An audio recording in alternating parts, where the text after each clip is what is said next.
Yo, creeping in the dark, life nocturnal, dark and dark, both paths arboreal to terrestrial. Sticky toes gripping forest students that explore. Listen close, gecko podcast, that's knowledge galore. Reptile talk, host Anthony and Jason. Trade secrets flow, no time wasted. From tropics to town, it's sight raining. With every chat, reptile game changing.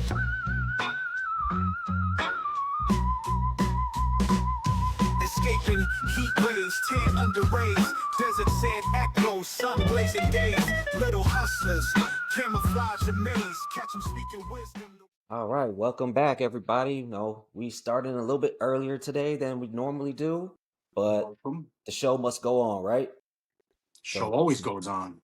Yeah, for real. So today we got Mr. Emilio Hernandez of Nightfall Exotics. Emilio, why don't you go ahead and get us started off with your herp origin story? How'd you get into this hobby? What made you fall in love with it? How's it going, everybody? So, my name is Emilio. I own Nightfall Exotics. I've been loving reptiles since I can remember. The furthest back I can think of is I remember I used to go to the Franklin Park and Stone Zoos a lot when I was a kid with my family, and my favorite exhibits were always the turtles and the geckos. That was always it. Wherever I went, it was always turtles and geckos. And then as I got older, I started owning leopard geckos, fat-tailed geckos, and then that just really, as I got older, I really started to focus on the eublepharid geckos, even as I kept other species. And especially when I was in college, I really, really fell in love with cave geckos. And so as I got to meet a lot of other people that kept reptiles or were in the hobby or knew someone that was in the hobby, I was able to sort of carve out a path working with cave geckos and meeting more niche gecko experts. And that's been a really rewarding experience the past, I'd say. Within the hobby part of it, I'd say it's been the past 6 years, and then since I was like 8 otherwise. Nice. Awesome. So, like I said, we're here to talk some cave geckos today. So we're talking Goniasaurus orientalis, and you're gonna have to say this other one because I cannot pronounce it. It's Goniasaurus what? Kurawa. There you go. The Kurawa cave gecko.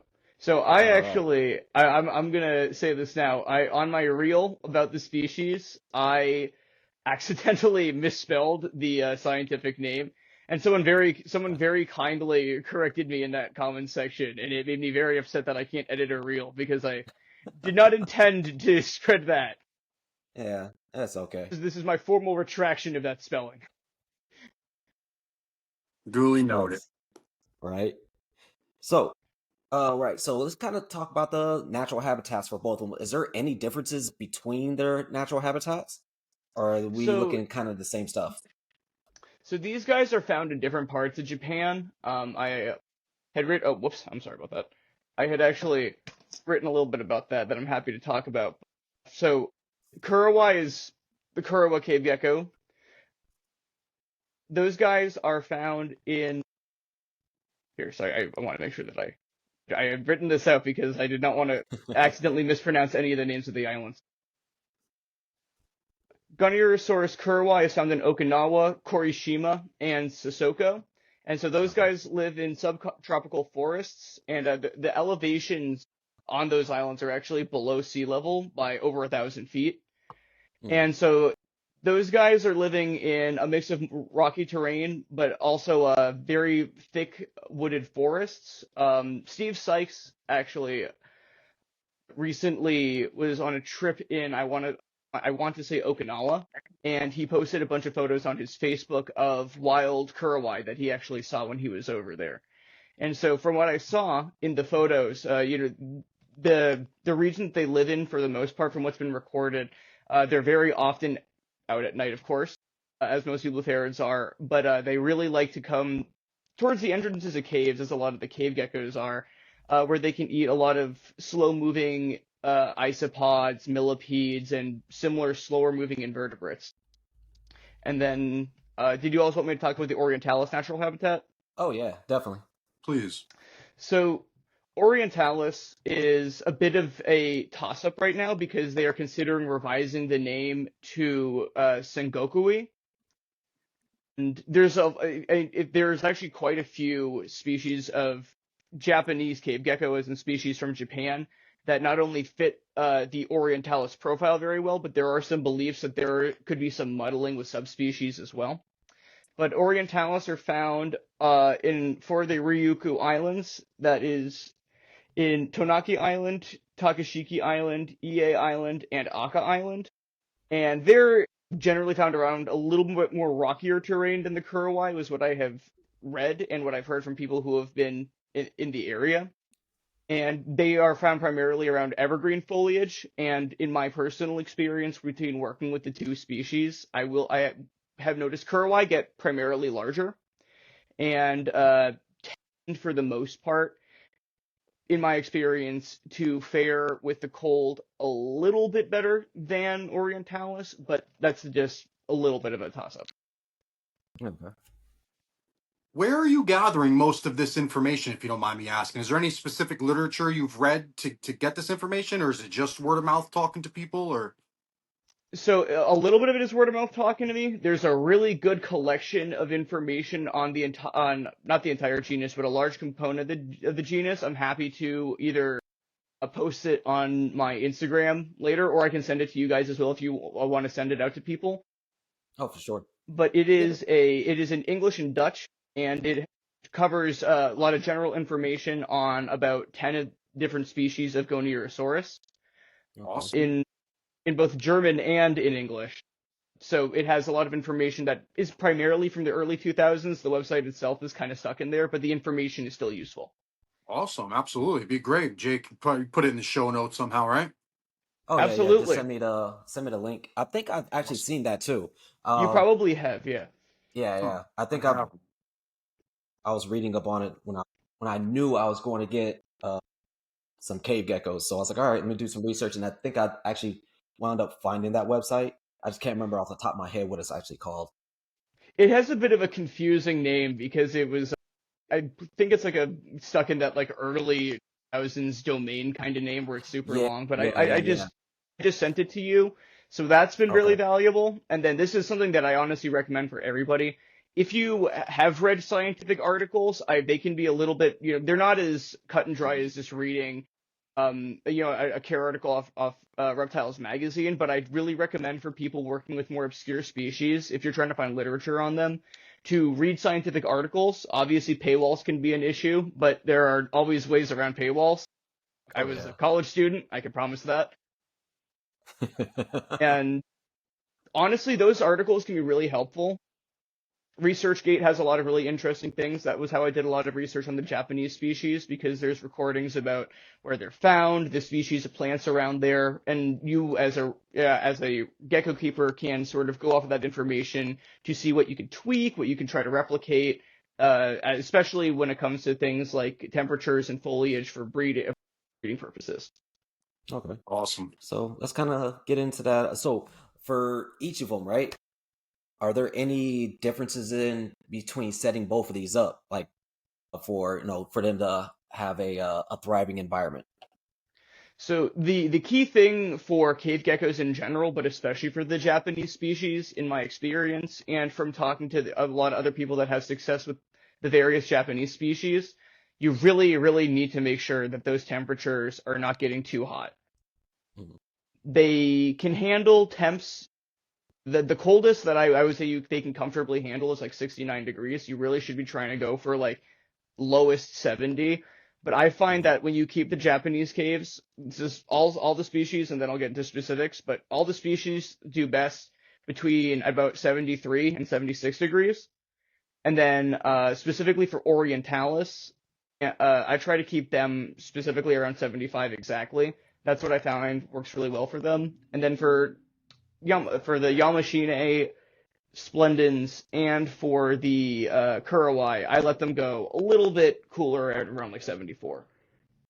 Okay. Interesting. So Hmm. Japan gets quite a bit of snow. I'd imagine they have to be pretty either really smart in avoiding the cold weather, or I My don't know. understanding is that they're very cold tolerant. I They haven't have to been be. able to find specific literature on how they overwinter, but I do imagine that similar to a lot of species, when it gets colder, they retreat into caves and the like.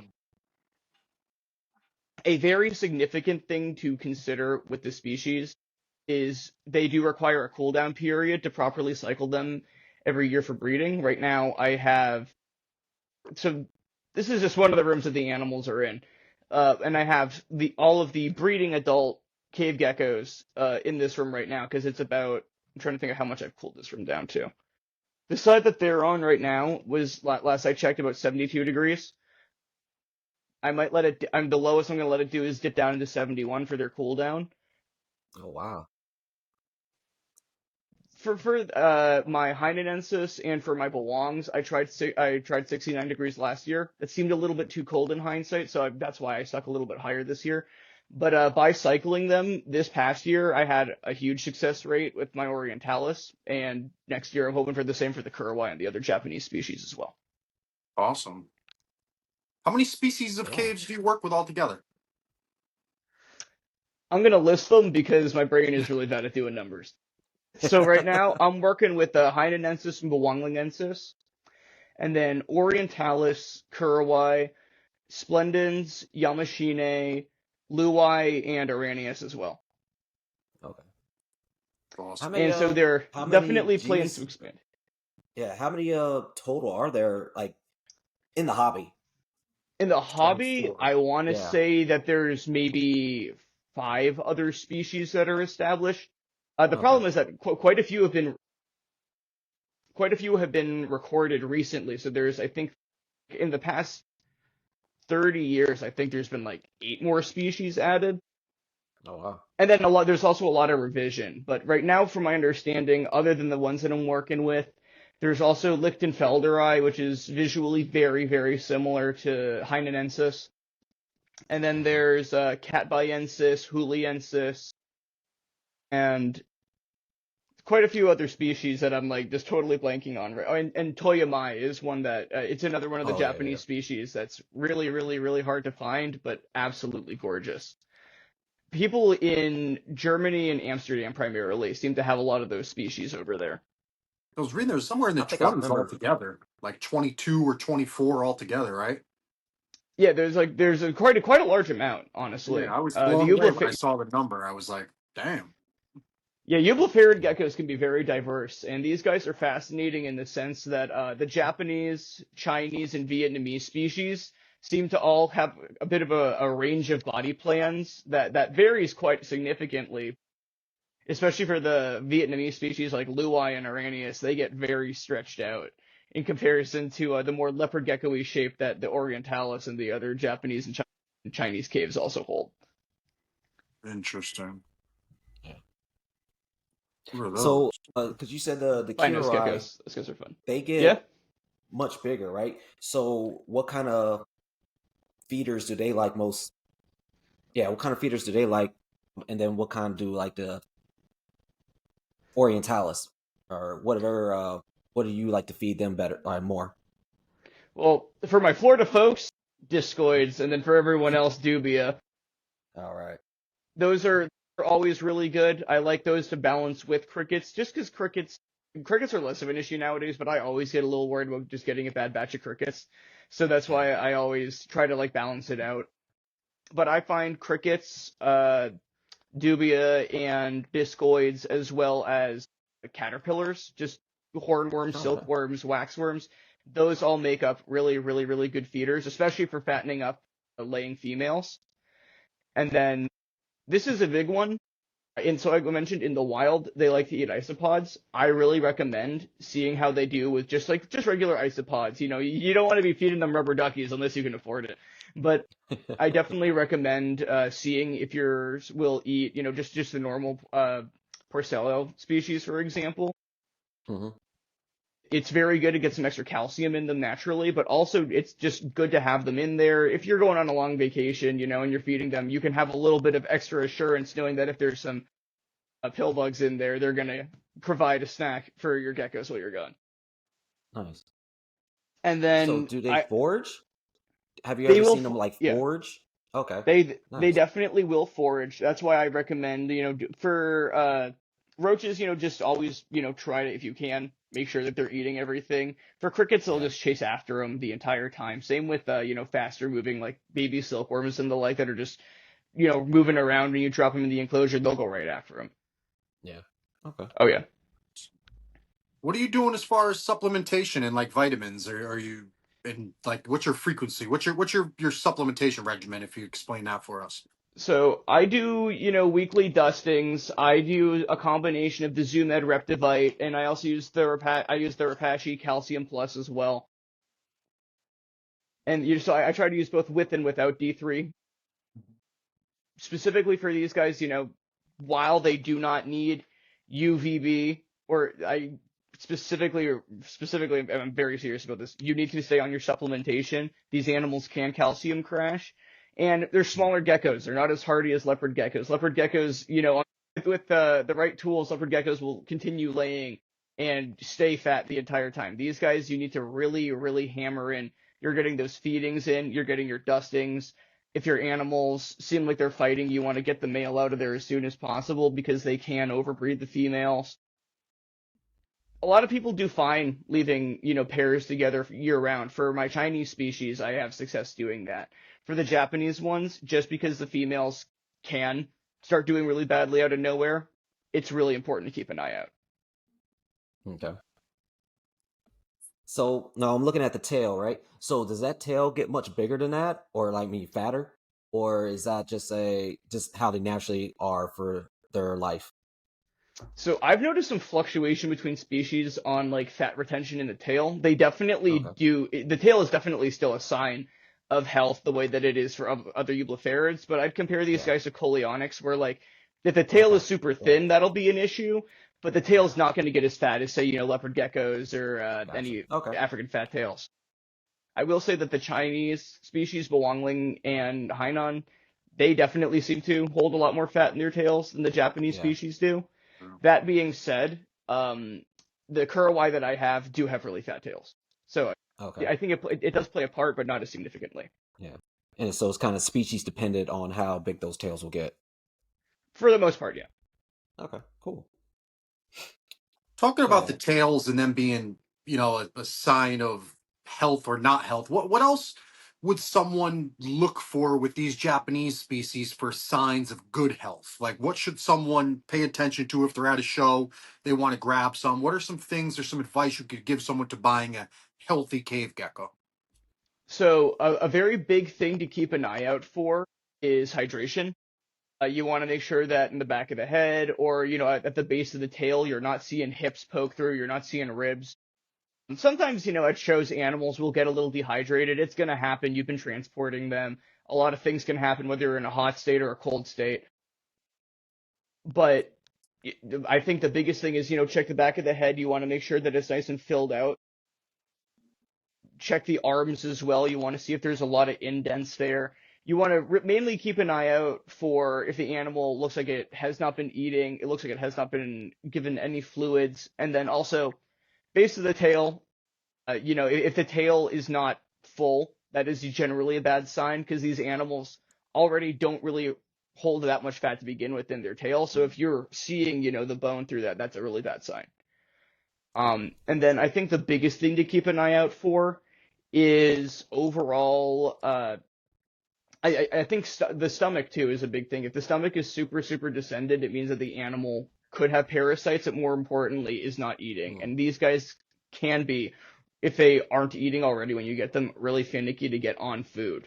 The good news is that for the Japanese species, so few people are working with them, and majority of them are certainly not legally getting imported, that generally speaking, if you see a Japanese species at a show, it's going to be in good health. But again, you want to really make sure that you're not seeing any indents, you're not seeing any lack of hydration.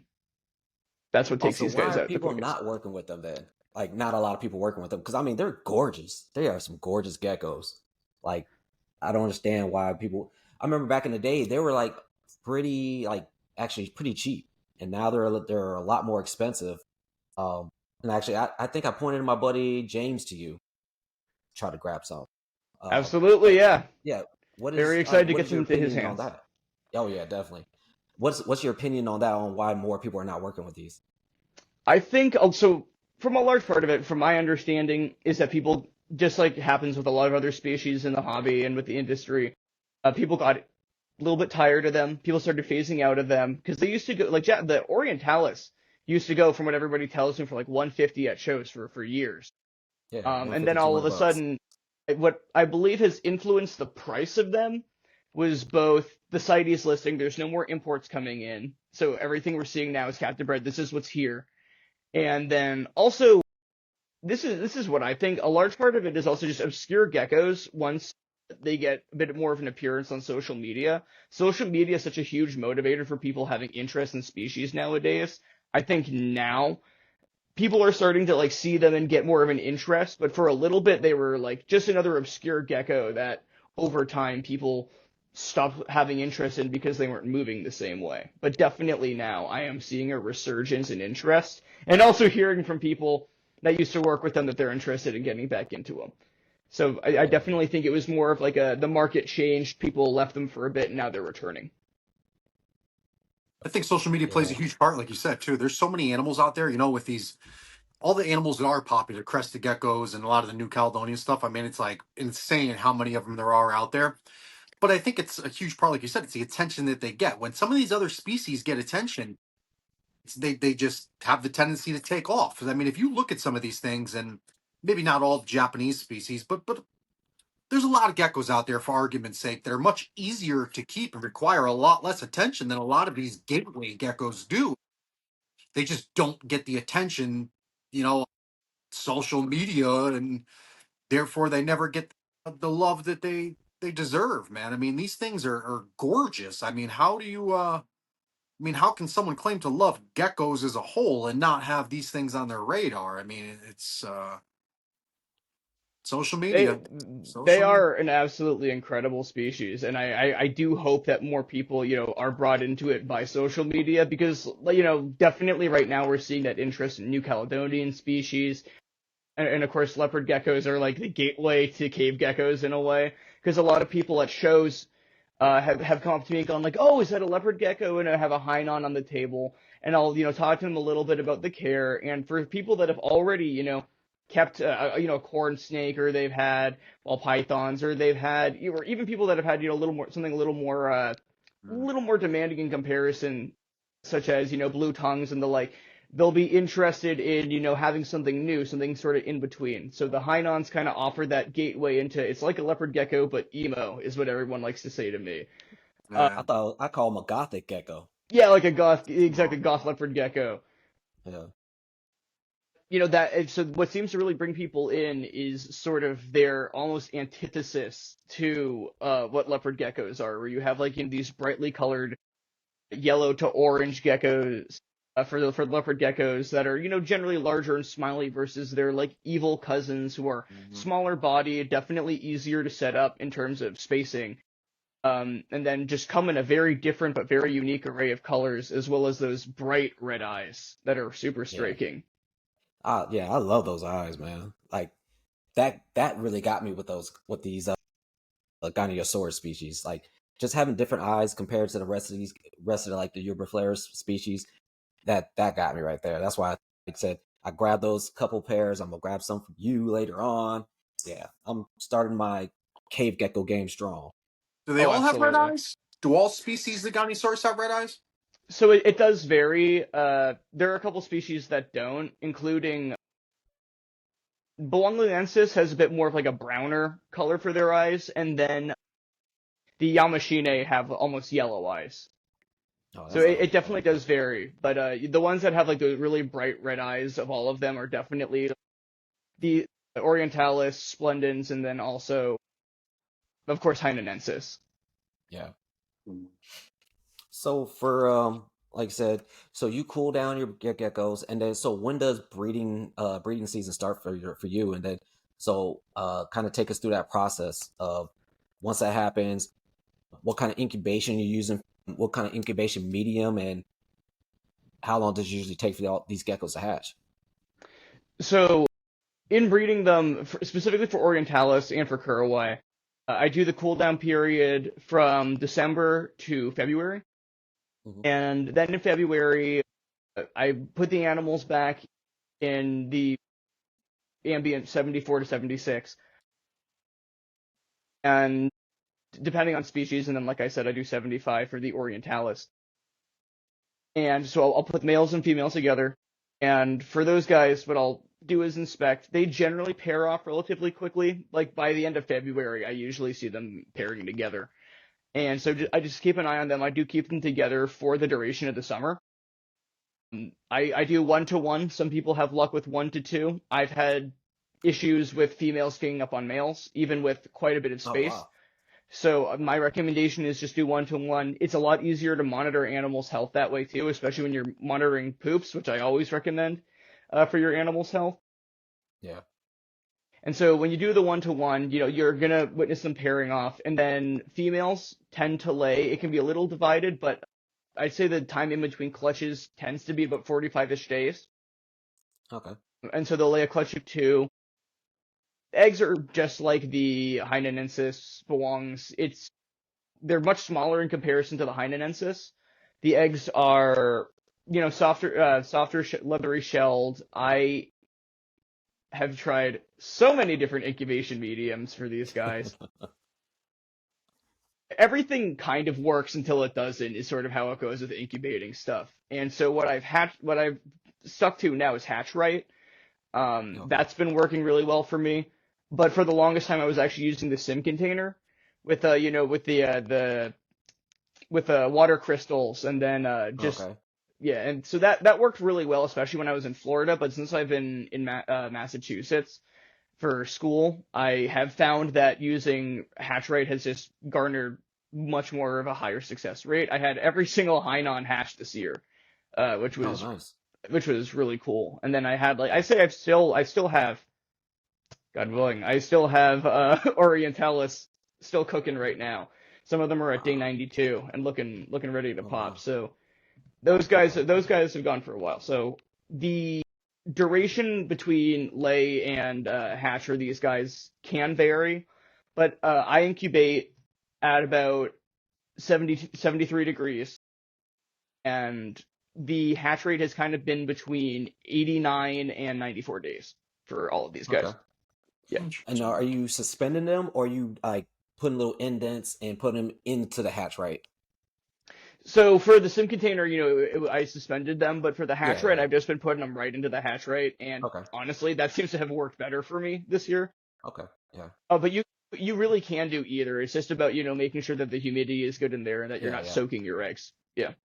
No, I'm guessing it's just like you said. It's probably because you're up north now, where it's a lot colder and that humidity is not there, so that Sims container method might not be as good as like when you're down in Florida, where it's crazy humid. So that makes sense. I mean, and that's definitely good for people to hear that because, like you said, we all have to take care of these geckos a different way just because of where we live. So that's definitely some great advice right there. Are they burying their eggs? How do they lay their eggs? Do they bury them or they just lay them on the surface? Yep, they'll bury them. I like to provide a good amount of leaf litter in that area. I always try to have one corner with just a little bit of extra substrate, just so that it builds a slightly larger level. And then just Right. cover that with some leaf litter, and then they'll designate that spot as their little lay area. I will, if you move the enclosure around, they'll just redesignate their spot. But yeah, so they'll bury pretty much right to the bottom, and then lay 2 eggs at a time. And so I will say, because you want to be missing these guys consistently, your soil will eventually get decently wet. You do want to make sure that you're really monitoring the eggs so that when they do get laid finally, you don't let them get soaked. But they'll do pretty well in some humidity for like a day before you have to grab them out. So the eggs are fairly Okay. hardy too. Yeah. Awesome. Yeah, because I think I was listening to a podcast, or our buddy Matt. So he has a podcast called Not Another Reptile Podcast, and he had Phil Trimper on, and they were talking about Goniasaurus a little bit, and he was talking about just like letting them just hatch inside the enclosure. Have you ever had any of that happen? Like where you like forgot, like you didn't find a pair of eggs and they hatched inside there? I had that happen for the first time. I've had that happen with crescents before, and Yeah. then that happened for the first time this year with caves, because I bought quite a few pairs of belongs this year. Okay. And so I had a whole bunch of them set up, and one of the new pairs I hadn't thought had been going yet. So I had not been really thoroughly checking for eggs Hmm. until I found a fully formed baby just running around the enclosure, and I was like, ah, you're not supposed to be in there. What are you doing in here? And so I found on that one, and I found its clutch mate had not yet hatched, but hatched like within 2 hours after I pulled that egg out. And like when I candled that egg, it was like so ready to hatch that I could see it wriggling in there. So I just put it right in the substrate, and it was already out. But that was a cool experience, honestly. I Yeah. personally have not let them hatch in the enclosure, but I mean, obviously you're doing things right if you're maintaining your enclosures properly enough that the eggs are hatching in there, no problem. Yeah. Absolutely. Absolutely. Yep. So one, For go ahead. Go ahead. no, go ahead. I was gonna say for the babies, right? So how are you setting up your babies after they're hatching out? What does that look like? Here, so I'll really quickly just grab one of the baby bins as an example. I put one over here. I brought it out of the other room. Perfect. So these are the PSU enclosures, the little tarantula enclosures. You can get these Okay. off of Amazon for like $10 each or so. They also have them a lot at the shows down south, and I've seen them over here as well. So my recommendation is, I can't unfortunately point the camera down, but in this That's I fine. do like I do your simple terrestrial small gecko setup, kind of what a lot of people do for baby cresteds. What I do is a layer of substrate. Personally, for substrate, I really have enjoyed using a combination of the Zoom-Ed Reptisoil and the Zilla Forest, the Jungle Mix. I combine those two, and I find that that works really well as a really solid, like, in-between substrate for these guys. So I just Right. do a little layer of that, a water dish. I do some foliage. You can do a live plant, or you can do plastic plant, and then lots of hiding spots. Do at least 2 hiding spots for your babies. Do 3. They'll utilize every inch of those hiding spots. Yeah. And then let me see if I can. And then of course here's one of Nice. the baby Orientalis. Oh, So nice. this is one of the ones actually in the photo of my most recently posted pic on Instagram. So this one has been growing out for the past couple months. But these All right. guys do super well in like a basic little setup like that. Yeah, one of those guys. That's the one on Okay. the left. Okay. Nice. Yeah. They're absolutely Definitely. stunning, and it's making me really happy how well these guys have been growing out. I will say, for the BB Orientalis, I've talked to Richie about this because I want to give a shout out to Richie Lale because he's the one that really, well, not only did he start this project because he sold me my first female Orientalis, but also he walked me through the breeding process. He told me all about, what the do's and don'ts for cooling down, and more than anything, baby health is really important for the species because when they hatch out, they're really small in comparison to Hynenensis and Bewongs and Luai and Aranius. They come out super tiny, in comparison, a lot more fragile. They can be a pain to get to start eating. I Mm. find that what works best is instead of using whole tiny crickets, get a medium cricket. It can be gross. Pull off its head or cut off its head, whatever you want to do, crush its head, and then squeeze it. And then if you introduce, just like cricket guts to its face, that will generally induce eating a lot earlier on than Mhm. just trying to let them chase after it. Some people like to go the other way, but I have found that I've reduced losing animals this way. It just gets them started a lot quicker, and also like, especially if you're dusting from an early age, you're really getting an animal that's growing really fast and eating consistently from a very, very from a very young starting point. Nice. Yeah. Yeah. It sounds like kind of like that new cow world where like I had to do Exactly. that for guards. I've done it sometimes for a couple of my baby chihuahuas when they didn't want to eat, they just want the diet. So I'll just brain that cricket, squeeze out the juice, start rubbing it on their lips, trying to get them enticed. Like this is what you're supposed to be eating. Let's go, let's go, let's go. But yeah, I mean, I'm glad that's almost like a streamline for most reptiles right there. So Oh, kind of absolutely, yeah. makes it a The little bit the easier. stresses of getting baby chewies to eat. That's always a Our fun buddy Matt said, "Fuck those crickets." one. Yeah, sure. Like yeah, crickets, man. Like if I didn't have to deal with crickets, I wouldn't. But No, those are A the most readily, necessary evil. yeah, they stink so bad. God, man, I hate them, but it I is what will it say if is. there's like I have no specific recommendation of one species over the other, but banded crickets are great in the sense that like they have the longevity on their side, and I will Yeah. say that they tend to move around a lot more than the other species, which really gets the interest of these guys because they're so movement oriented when they're hunting. Okay. Yeah. And also it's nice because they'll actually silence them because those crickets seem like they can live like 3 years sometimes. Oh yeah, I don't know about that one because every week I got to clean out a bin with dead crickets on the bottom. There's this like I'm like cursed with in my Aki enclosure. There's like this one cricket that seems it's probably because I keep putting new crickets in there, but there's one that's just been chirping there for what feels like 3 weeks now, and I can't find it. Yeah, yeah, I feel that pain too. I've lost plenty of battles with crickets, like just in my old place. If one gets out and that thing's in my room somewhere, I just go to my living room because I was like, I'm not gonna listen to this shit all night. So it's like you won the battle, but the war is not over with because I like in my old place I would have a bunch of house geckos just roaming around freely, and so Oh, they would yeah, get those exactly. crickets. Yeah, Yeah, so when I was in Florida, it was like especially for the outdoor stuff, like all the stuff that's still outdoors over there does fine. If a lizard runs in or whatever, it's like it's gonna run out. But yeah. and anything that was out there would eat any excess crickets or whatever. But here it's like, okay, I guess there's a cricket. Just loosen my apartment. Right. So for the babies, what about like smaller isopods and stuff like that? Would that work for them as well? So you can definitely try offering smaller isopods as well.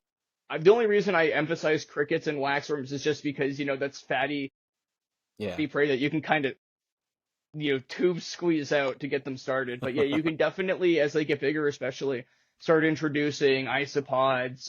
You can introduce, tiny discoids. They'll start diversifying from a pretty young age. It's just about what they Okay. can actually eat. Yeah. Okay. Cool. Go ahead, Oh, I'm just listening, brother. I'm you guys Ed. teaching me everything. You got it, Jay. uh, so besides that website, is there any good books out there for people to find to read up on them? So I unfortunately do not have any book recommendations yet. I am happy to look into it because I'm sure that if I like really sat down, I could give a bunch of good book recommendations. Yeah. But I do strongly recommend checking out all of the different ResearchGate articles on the different species, as well as the website that I sent to you that will hopefully be linked. And Yeah. then Yeah. other than that, it is always good to talk to people on Facebook groups as well. Fauna used to have a good thread on them for a while as well, but that hasn't been for a long time. And then reach out to people, people like Richie, myself, Melissa, who you guys have had on before as well from We Grow Reptiles. All of us, are happy to talk to people and share our experiences. I'm sure I'm speaking for them, so I apologize, you guys, if I'm just speaking for you. Both of them have taught me a lot of what I know. We're happy to share this kind of. I'm definitely happy to share this kind of information with people. It's about, sharing the importance of, especially for more niche gecko species, teaching people what to do right. Teaching people how to maintain these endangered or vulnerable species in captivity. And Yeah. because people have such a huge interest in them, and there is a growing interest just on a broader level, it's been super nice to talk to more people and sort of recommend the species, get to, work with them. It doesn't need to be me who sells them their first Japanese cave gecko. I'm just glad that I'm able to provide information for that. Yeah. But yeah, to answer your question, long story short, I should have literature recommendations, and I will have for literature recommendations by the end of this week because I want to read up Yeah. too. This is a So our good buddy good. Matt said the Eyelid Geckos book is awesome. I guess it's that your favorite book. Have you ever seen Oh, that and one? I think I have the book that I remember really distinctly. It was Philippe's Leopard Gecko Manual, which I'm sure is still somewhere in my parents' house or when I was 11. And I don't remember distinctly the book having a section on Goniosaurus, but I remember their section on Coleonyx was actually what prompted me to look more into the other species of Eulotherans when I was a kid. Okay. Um, Yeah. he said it's called the Eyelash Geckos by Kirschner and something else in German. It's got So I can't chapters remember. in there and cave geckos. Yeah, I'll have to keep my eye out. That's definitely something I need to read up on because I absolutely love reading books. One of my favorite things about shows is all the tables of books from the yeah. 90s. I I love love going to the love those books. going to the book people at the reptile shows just to see what they got. Even Oh, if it's something absolutely. I'm not gonna be really interested in, but I can still read up on it. I said the last book I got was that the gecko fauna of the USSR. I was like, I'm Oh, probably never nice. gonna get a gecko from there, but it's a good book to read. So Yeah, I recently got Reptiles of Ecuador, and that is an absolutely nice, fantastic one. yeah, nice. But yeah, no, there's lots of good books out there. So if you ever anyone watching, if you ever go to a show, don't just look at the reptiles, look at the books too. There's a lot of interesting stuff over there. Oh yeah, definitely. Go ahead, Hank. So we talked a little bit about how you house your hatchlings and the babies.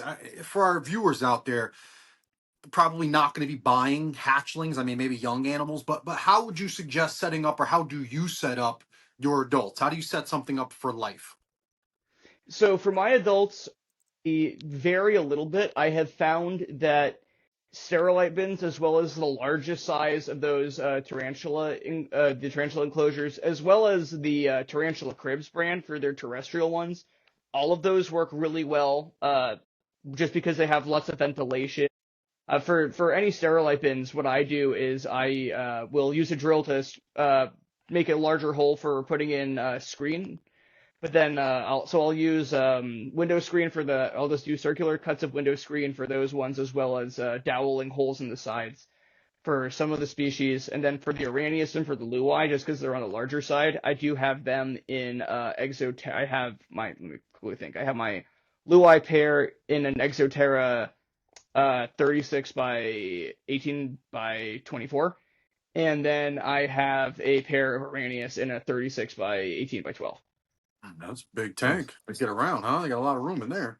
They have a lot of room in there, but they're also the Luai get quite sizable. Oh, I sold a really? pair to my buddy Christian Larson from Intrinsically Ectothermic, so I hope at some point if you ever post Yeah, them, people can see those are some very large cave geckos. Because whenever I had a female at Daytona that people were checking out, and she was quite large. I also got a female from a Melissa, and that female is probably the largest cave gecko in the collection right Really? now. She's in hiding, so I can't take her out, but she is absolutely stunning. I which love that species gecko. is the biggest? I believe Luai Blue is the eye. Okay, largest. nice. Yeah. And how Now, how big do big they are we get? talking about as far as comparison to something else? Like, how big is a large cave gecko? Like 8.5 to 9 inches, which is in comparison to like here. I'll give you a quick example. So I'll pull out one of the Orientalis.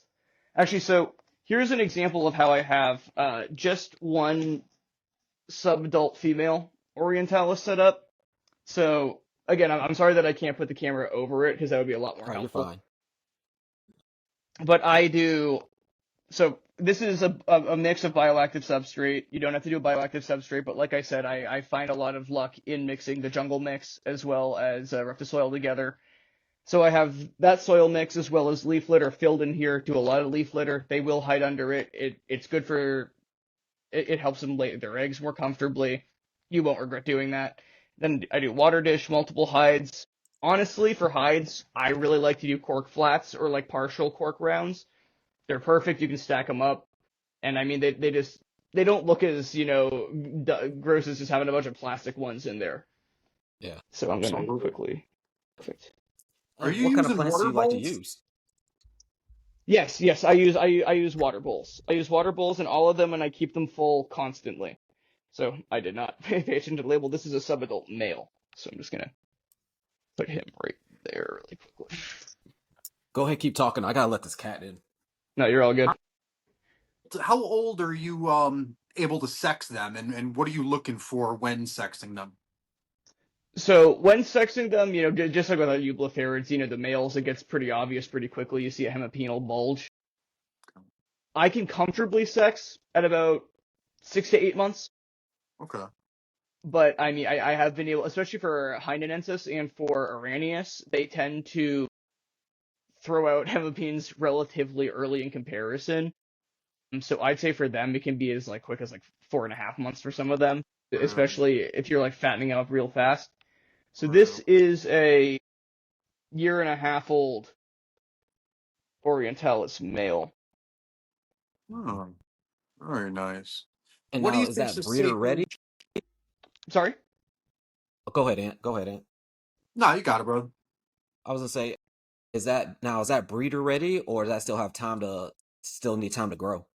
So he is just about large enough to breed, but just because it is the end of the season, that's why he's going into cooldown. He wasn't paired up. But the main thing when keeping these guys is you want, like, to pair off a male, you want to do at least 1.5 years. And then for females, I recommend 2.5 years. You just really want the Okay. animals to be fully grown, nice and fattened before you're doing any breeding, because, like I said, these animals do take a hit a lot harder than leopard geckos do when breeding, and you really don't want to be risking sapping those calcium reserves. Okay. Awesome. Now, do you wait for them to drop duds, or you're like, all right, it's 2.5 years, you look good, you're pairing them up, or like I said, do you just wait for the females to drop duds? In all honesty, I generally don't even.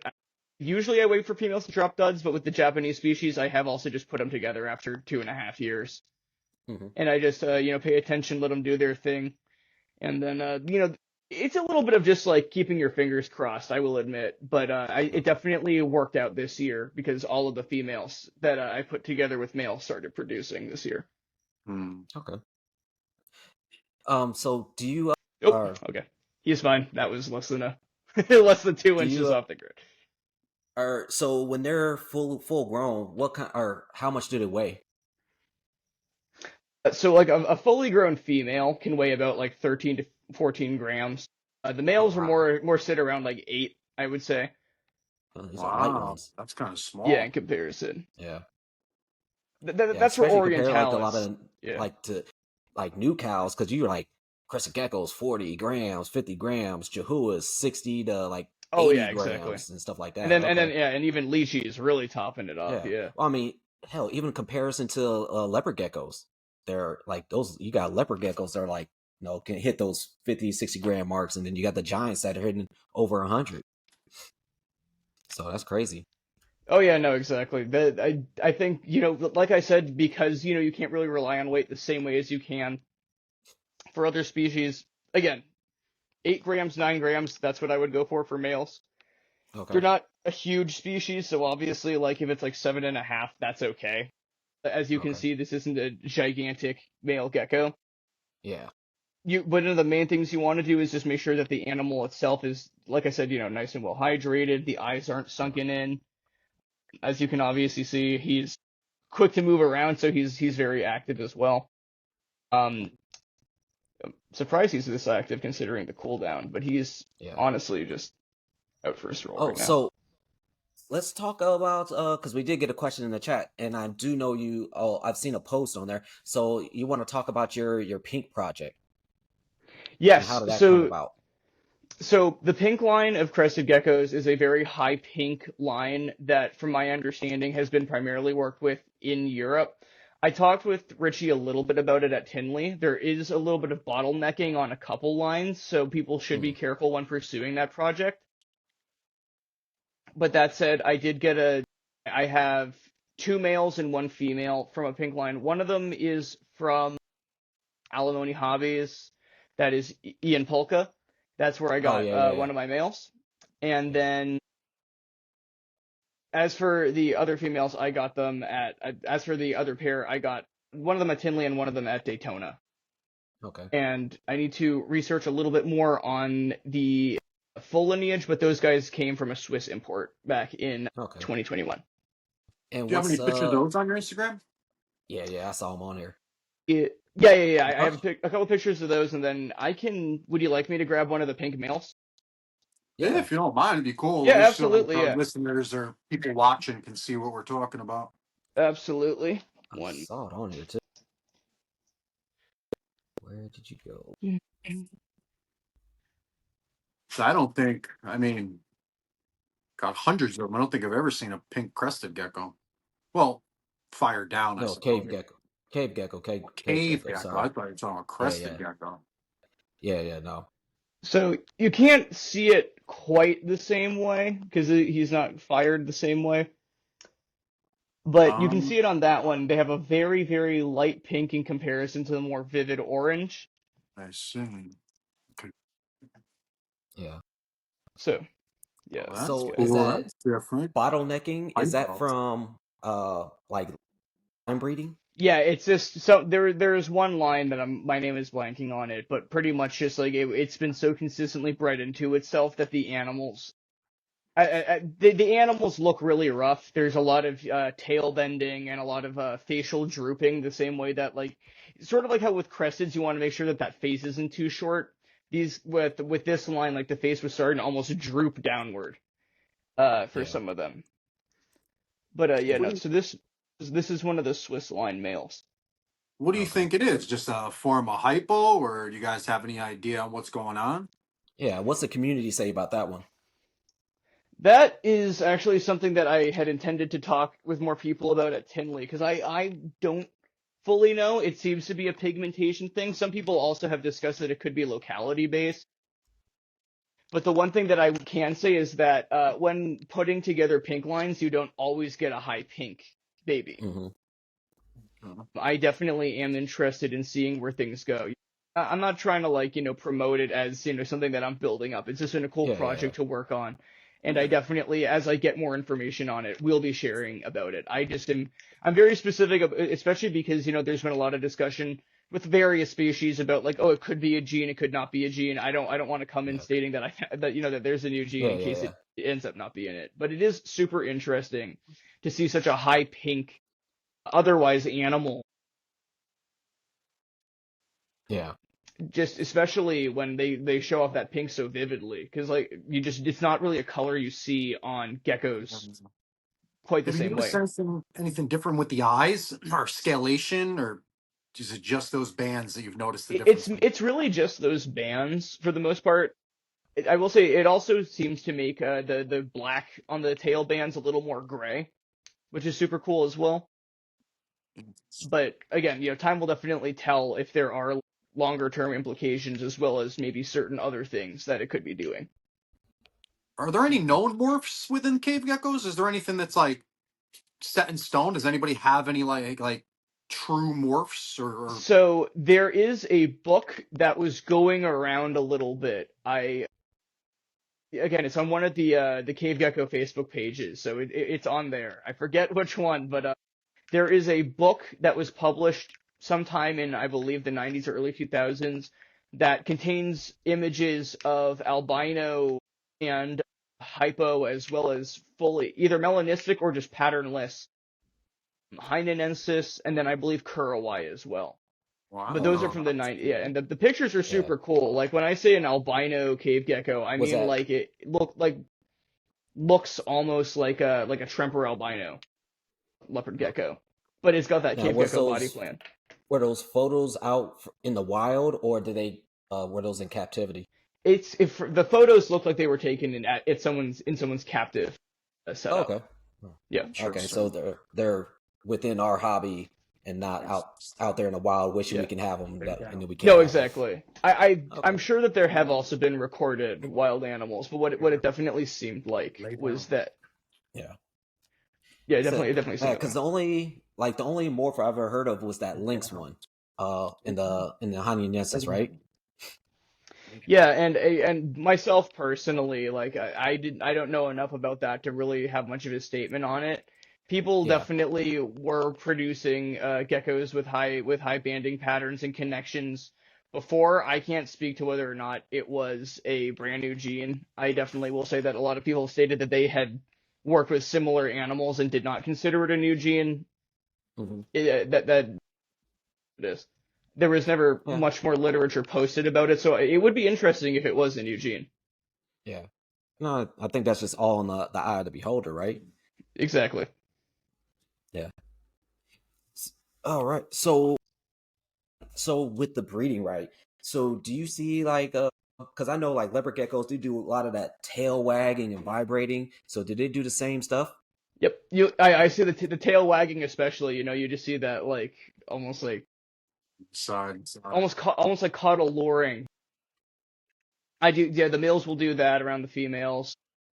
The actual act of locking, I've only seen twice ever with any of my Hmm. species. But you do hear there's they do chirp, Okay. So they so that is vocalize generally too. generally an Nice. indication of it. Yeah. But Yeah. the main indication is just noticing bite marks on the back of the head of the females as well as on the nape of the neck. Mhm. And then of course when you finally start seeing the eggs start to form whenever you check their underbellies as well as when they're finally just laying eggs. Nice. Do these Go ahead, guys man. drop their tails often, or do you find it pretty rare that they drop their tail? They see that's a funny question because I'm scared to say I haven't had a Japanese cave drop a tail because for whatever reason this year I had Hainans, Belongs, and Iranius that just right out the egg decided to drop the tip of their tails, Oh shit. which is just not fun. I will say this. I, so far, knock on wood, have not had any Orientalis drop their tails. I have two females that I received already with regen tails, but so far none of my offspring have dropped their tails. But a lot of people I know say that, like, right out the egg, theirs will drop their tail sometimes, just out of nowhere. So So it they, can Okay. happen, especially for babies. It is something that you should try to avoid, but it apparently is a little more common. I think it's just because they're so small. They're so reactionary. They're more likely to, like, any stimulus, be a little more freaked out and drop their tail. facts. Yeah. Do they look much different Definitely. when does a regen tail look much different from a tail? I mean, how noticeable is it? I will actually show you because I really think that they have really cool regenerated tails. It's sort of like the leopard gecko tails where it's a lot smoother. They don't get the knobs or the bumps on them the Right. same way, but they do get a really cool black and white pattern. Really? And I'm gonna see. So my oldest female has just the tip of her tail as a regen, and I will. Oh yeah. So it's almost like a mottled cow pattern. So you can see Yeah. where the segmentation ends and then the regen begins. And so also the regen tends to be a little bit fatter. Yeah. Yeah. Huh? It generally do they look a little bit smoother than their original tail? Exactly, I've yes. noticed. Yeah, I've noticed that like with like leopard geckos and stuff when they grow their tails back, they're really smoother, fatter, not as scaly or bumpy with texture. Yeah, exactly. Just to the touch, it's very smooth. Also, notably, depending on, where the tail break is, sometimes it'll grow at a little bit of an angle too.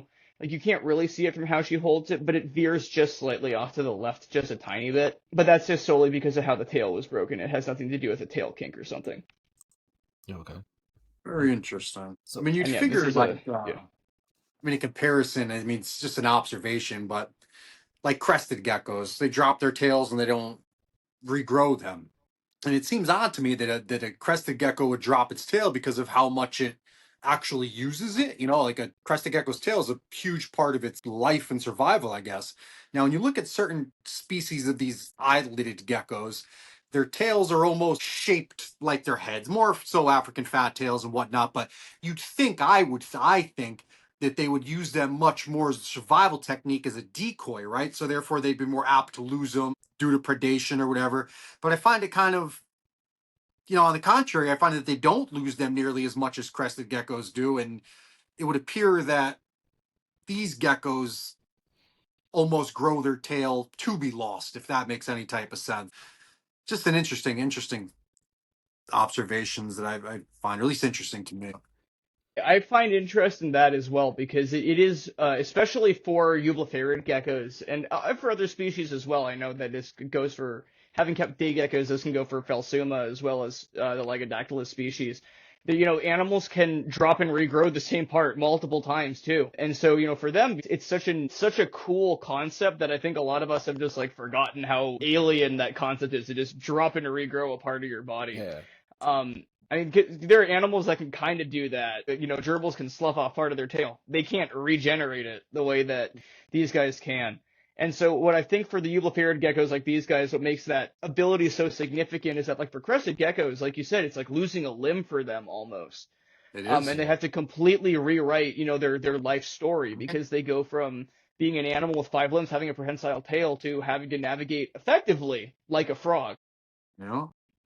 Whereas for these guys, like even if they drop their tail at the base, it's not going to be, they're terrestrial geckos. It's not going to be affecting anything other than their ability to get away from a predator next time. So it really is just an absolutely fascinating thing, especially because in both cases you have island-based geckos that have evolved with island-based traits dependent on that. Very Oh yeah, cool that someone else sees it the way I see it. I often wonder, yeah. do people think of these things that people think are so minor, or like, to me they're huge things. Like, they're things that people should pay more attention to, or at least be curious about. It's cool. Oh, Yeah. absolutely. In the industry and the hobby, we're almost cursed with knowledge. We have so much information at our fingertips that some of the more like, obvious information, like tail dropping, we don't let it sink in how interesting it is because we Oh, just look past it. mhm. Yeah. But yeah, that and also for these guys, another interesting little thing about them is the actual like speed in which they regenerate. I have noticed is quite significant. I think a large Really? part of it, especially when they're younger, like one of the baby Hynenensis that dropped its tail had like a nice regen tail by the time the next show rolled around. Really? That's Nice. super Yeah, so fast, actually. yeah, so that was definitely cool too. And that's more so on the babies. Makes sense. Smaller animal can regenerate Yeah. a lot quicker. But that Oh was yeah. just Fast yeah, it is metabolism and it all is that stuff. fascinating. Exactly. Yeah. So, can you share any other like anecdotal experiences or stories or interactions with your Ganosaurus species, like with their behavior, personality, or anything like that? So something that I do like about these guys is so people do sort of misunderstand, I think, how interactive the species can be because I wouldn't recommend them the same way that I would a handling species like African fat tails, leopard geckos, crested geckos, but at the same time that doesn't mean that you can't interact with them. I mean, mine whenever I'm out doing nighttime feedings, I see them out. They're interested in what's going on. They are still euploferid geckos. Euploferid geckos notably seem to show some level of pattern recognition. I think that to some extent they habituate themselves to us around them. And Hmm. because of that, leopard geckos, I mean, you have one for like 5 years. It just walks onto your hand whenever you put your hand in the enclosure. It'll chill with you. You can achieve something similar with your Japanese or Chinese cave. I just obviously would recommend that you aren't pursuing it the same way. But they are very Right. interesting species, and they are interested in what is going on around them to the point where like I really like to have a lot of enrichment in there. Give them a cool piece of wood that they can climb all over. They will use every inch of what you put in their enclosure. Like when at night you'll hear them falling off of stuff. My cave geckos enclosures are nothing but one big jungle gym. That's like literally what there's no real surface area or like substrate for them to hang on. It's all terrain, it's all bark on bark on bark, water Exactly. dish, and Exactly.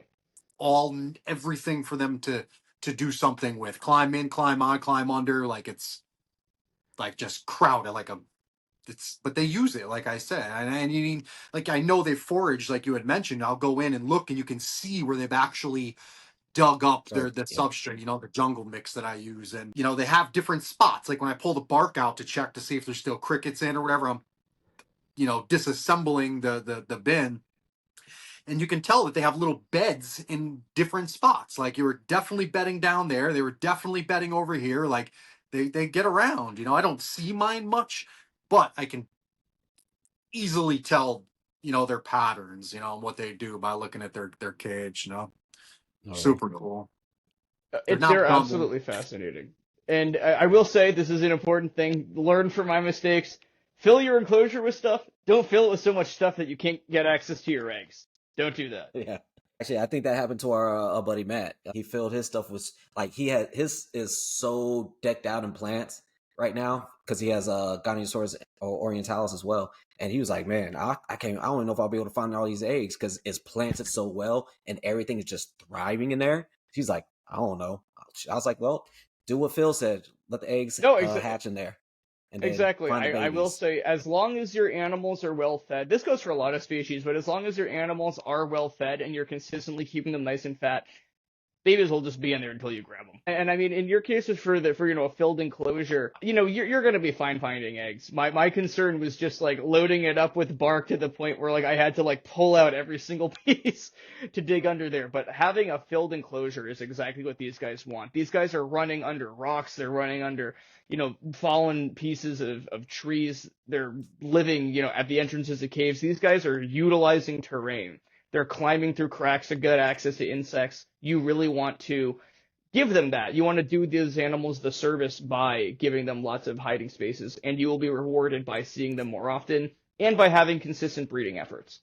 Yeah, I don't have any pairs yet. I just have three individuals that, I mean, maybe I will one day breed, maybe I won't. So I do imagine that when I do, I'll obviously have to rearrange it in a sense where it's, manageable. I'll have to get the eggs or, come up with something better. But for right now, while they're young, I like them to be mentally challenged and stimulated. Do you know what I'm saying? So that's Oh, why I give them absolutely. the ability Yeah. to have problems to solve, if that makes any sense. I want them to develop, not up in a paper towel, pine hide environment, if that makes any sense. I want No, them to I learn how to exactly.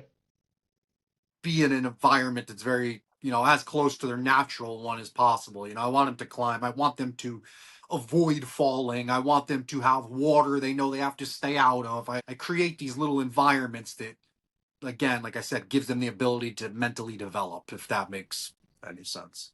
Absolutely. No, I completely agree with you. And I also want to say, because you just reminded me, I don't really recommend paper towel for these guys, except for when you're getting brand new babies to start eating. That is the only, because you want to make sure that you want to see them, you want to find that first poop, and then you can put them on soil and start feeding them on there, and it's fine. I only keep them a paper towel until they start eating, solely so that I can monitor their poops. They're not going to eat, a wood chip and die instantly. Mm. Species has existed this long for a reason. There's plenty of wood chips out in the Yeah. islands of Okinawa. I, They're I Hey, still hear doing that okay. stuff and it like trips me out because I have 200, over 200 geckos and none of them are kept on paper towels. I've watched geckos take mouthfuls, dive and miss a cricket and take mouthfuls of yep. bark.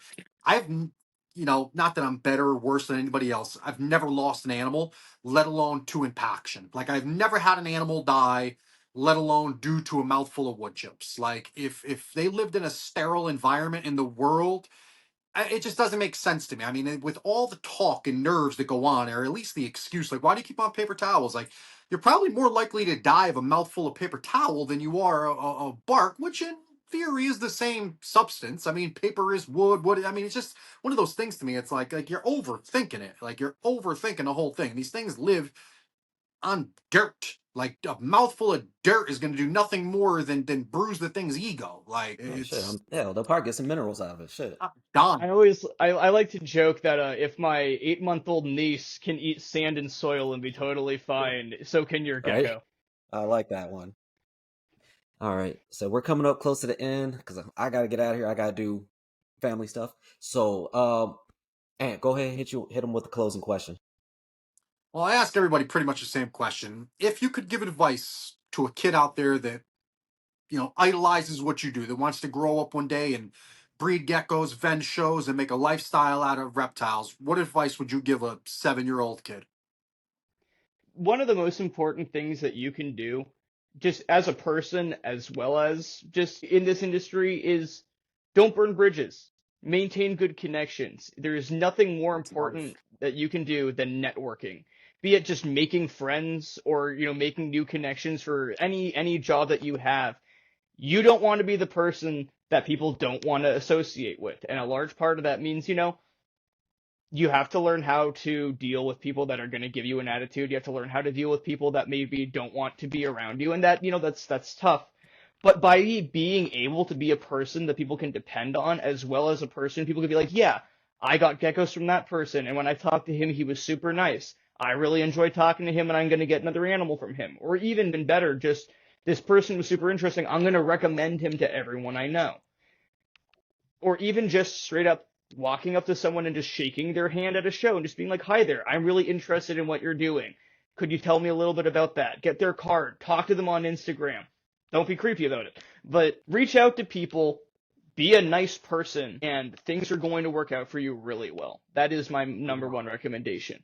I agree 100%. Absolutely. Yeah. So, my last question, I always ask this, what have been your biggest failures since getting into this hobby, and what have you learned from those? My biggest failures have definitely been, and I've been open about this with some of my friends, but this past year, I unfortunately lost two very close friends. In that time, as anyone that has dealt with loss can know, depression really will eat at your ability to even do the things you love. And when it comes to animals, it's important to remember that mental health is a difficult thing to confront, especially, in this day and age where there's a lot of misinformation. And I think that when we're focusing on that, sometimes we can forget that we have animals we need to take care of, we have things we need to attend to, and I did, unfortunately, have an animal I had one of my male breeders pass away due to just in the midst of things not paying attention as much. And because of that, it was important for me to confront not only that failure, but also what was I going to do. And, using outreach services as well as just, reaching in with my personal, self-help skills, I was able to confront that. But I think that in that moment, I realized that it's important to utilize your resources in your community to help yourself when you're in those moments, but also not forget that if you're keeping these animals, you have a responsibility to that. It's not just about you anymore. It's about making sure that all of your animals are healthy and maintained. And it's, and like I said, the reason I'm sharing that is just I made a mistake, and I'm extremely regretful of it, but moving forward, I'm not going to make that mistake again. And unfortunately, I know a lot of us have, had those issues where an animal has passed away. To emphasize what happened, it was just I had an animal that I had received a Orientalis in that was already in rough shape, had been kind of going off eating, and I had just gotten him eating consistently, and then just after my friend passed away, I missed a consistent feeding, and the animal tanked. And so, again, this isn't meant to, bring anyone down or to speak on it. It's that these things happen. You will rise above it. Things will get better. The most important thing is to remember you have people there for you, and you are there for your animals. Your animals cannot, no matter where you're at, your animals cannot make things good for themselves if you are not providing that for them. It is on you to be there for your animals, and it is on you to provide the perfect husbandry for them. So, Absolutely. yeah, I would say that no matter what you're working with through life, always remember that you owe these animals their lives, not vice versa. So you want to make sure that you're providing and taking care of yourself. Take care of yourself as well as your animals. So that's a long-winded way of answering that, but that's my recommendation. It's a perfect Respect answer, it, man. It's huge. Yeah, Huge fast. respect for that, man. People underestimate, mental health, man. You take it for granted, man. And it's a huge step just for admitting as a man that we go through it, dude.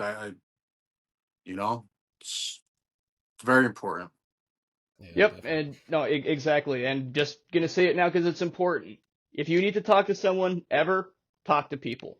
People love you, people care about you, and the world is always better with people in it, especially people that you love.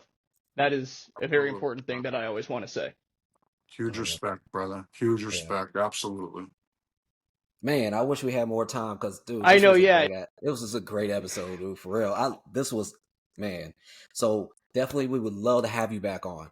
Like, absolutely. Thank you we can guys talk so about much whatever for. else. I didn't even get into my question. I'm Yeah, glad we'll that definitely get you guys, I'm glad to or know we're gonna that get you're you in back on. Connecticut too, because we'll probably see each other at a show at some point. And Jason, Right I here, man. definitely we got to talk about those Amnicoli too. I got to send you some Oh yeah, photos of yeah, those definitely, guys. dude. Oh yeah, for sure. Yeah. But yeah, Oh, thank you guys so much for having me. This was super exciting. I love talking about cave geckos with everybody, and I really enjoy watching the gecko exchange. So thank you again for having me. oh yeah, for sure, man. So, No, thanks where for can coming everybody on. find you? How could everyone get in touch with you? Give us the spiel, man. Read our Yeah, for audience So real. the I'd act. I'm on Instagram and Facebook under @Nightfall Exotics, and then I am also on Morph Market right now. Not too much stuff is getting posted just because of the colder months. I also do shows between Florida and the Northeast right now. I will be phasing back into the South once I'm done with my graduate program, but you are always welcome to reach out to me through Instagram or through Facebook Messenger. I'm always happy to talk geckos, answer inquiries, or just any questions anyone may have. So feel free to shoot them my way. Thank you so much, you All guys. right. Awesome. Appreciate you, man. It was a Definitely blast. stay on for a hot second, Emilio. Everybody, definitely have a great day. Have a great rest of your day. If you're Supreme listening to this later Geckos. on, have a great night, great morning, all that good stuff. And we'll Don't catch you forget next to time, check right? out the 12 Supreme Days of Christmas, man. Yeah. While he's doing a raffle again tomorrow, go sign up. You're down to hours now to I guess sign up for the raffle tomorrow. But he's doing a And make drawing sure tomorrow. you Check his make sure you page out. watch the how to sign up for those for the next one. He does have a video out for it right now. Just go ahead, check it out. Put your entries in and you're good to go. And we'll see you guys on Monday on Wally's show. Like we won't be on there, but we'll be watching just like everybody else. Everybody have a great day. We'll talk to y'all later. All right.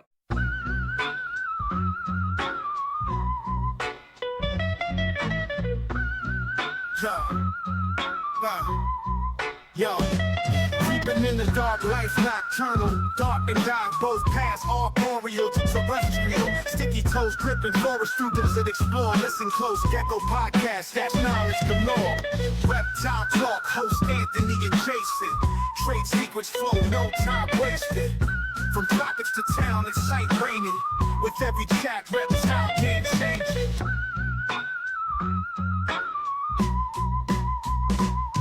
Escaping heat waves, tan under rays. Desert sand echoes, sun blazing days. Little hustlers, camouflage and maze. Catch them speaking wisdom, the wild on replay. Reptile talk, host Anthony and Jason. Trade secrets flow, no time wasted. From tropics to town, it's sight raining. With every chat, reptile game changing.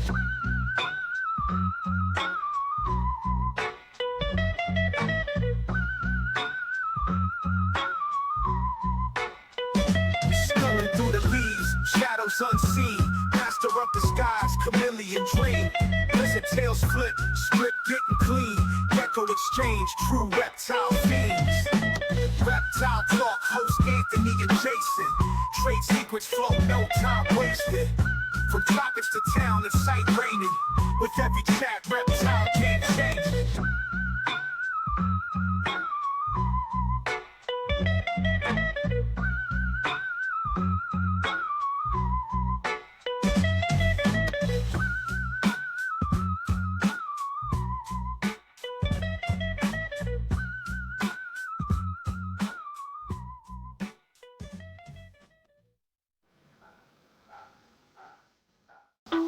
Scud